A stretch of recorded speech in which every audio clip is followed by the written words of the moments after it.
The Evil Clergyman. Written by H.P. Lovecraft. I was shown into the attic chamber by a grave, intelligent-looking man with quiet clothes and an iron-gray beard, who spoke to me in this fashion.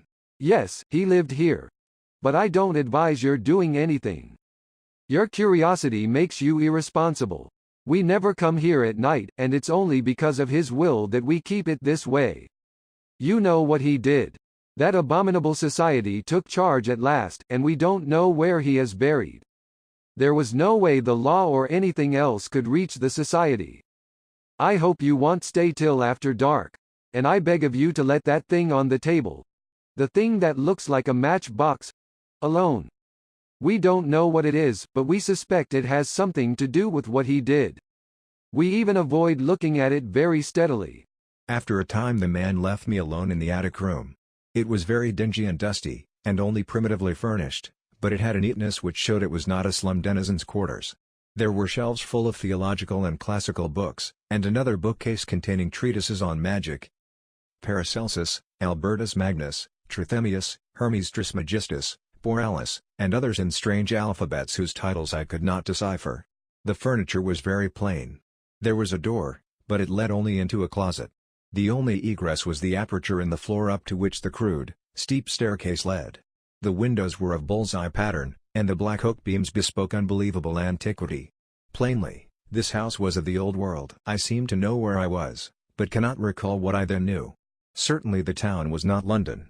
My impression is of a small seaport. The small object on the table fascinated me intensely.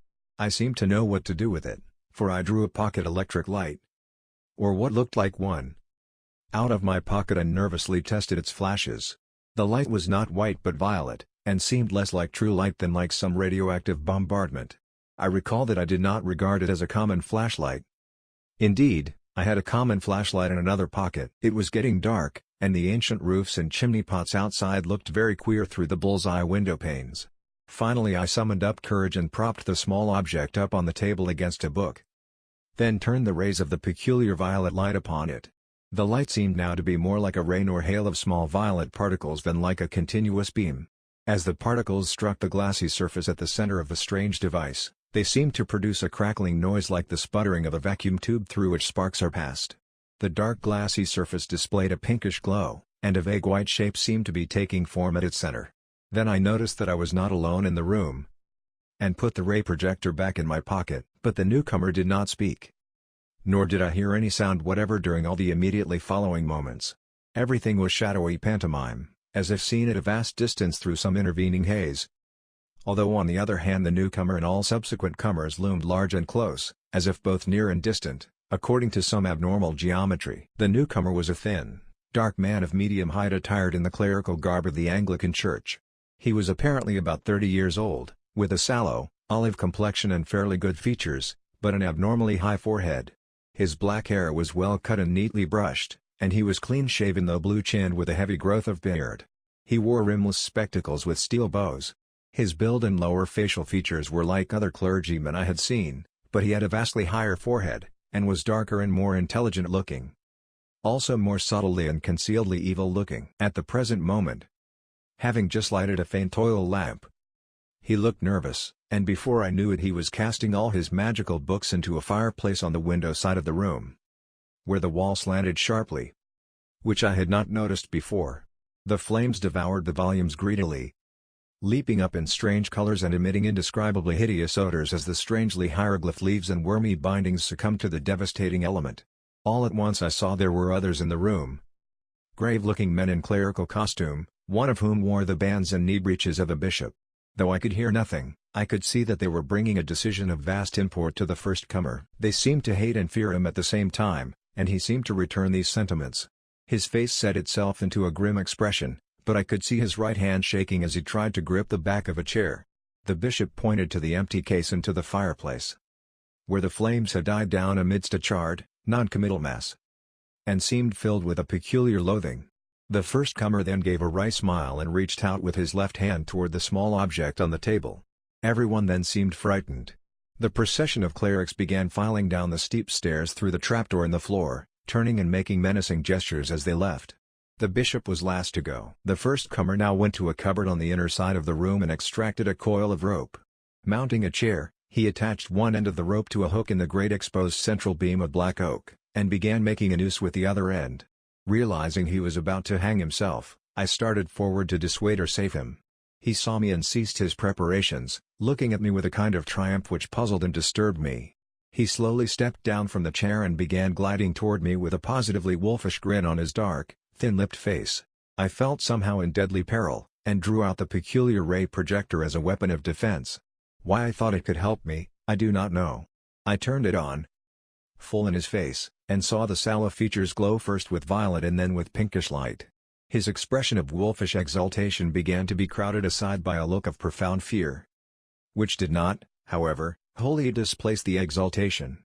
He stopped in his tracks. Then, flailing his arms wildly in the air, began to stagger backward. I saw he was edging toward the open stairwell in the floor, and tried to shout a warning, but he did not hear me. In another instant he had lurched backward through the opening and was lost to view. I found difficulty in moving toward the stairwell, but when I did get there I found no crushed body on the floor below.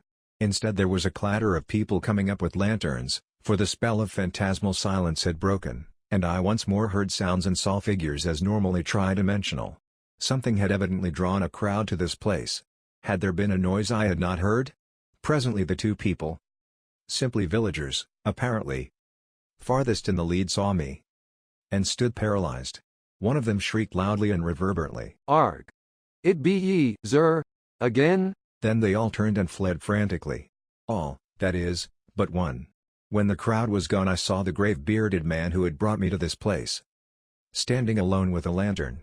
He was gazing at me gaspingly and fascinatedly, but did not seem afraid. Then he began to ascend the stairs, and joined me in the attic. He spoke. "So you didn't let it alone. I'm sorry. I know what has happened. It happened once before, but the man got frightened and shot himself. You ought not to have made him come back. You know what he wants. But you must not get frightened like the other man he got. Something very strange and terrible has happened to you, but it didn't get far enough to hurt your mind and personality. If you'll keep cool, and accept the need for making certain radical readjustments in your life, you can keep right on enjoying the world, and the fruits of your scholarship. But you can't live here. And I don't think you'll wish to go back to London. I would advise America. You must not try anything more with that thing. Nothing can be put back now. It would only make matters worse to do, or summon, anything. You are not as badly off as you might be. But you must get out of here at once and stay away. You'd better thank heaven it didn't go further. I'm going to prepare you as bluntly as I can. There's been a certain change in your personal appearance. He always causes that, but in a new country you can get used to it. There's a mirror up at the other end of the room, and I'm going to take you to it. You'll get a shock, though you will see nothing repulsive."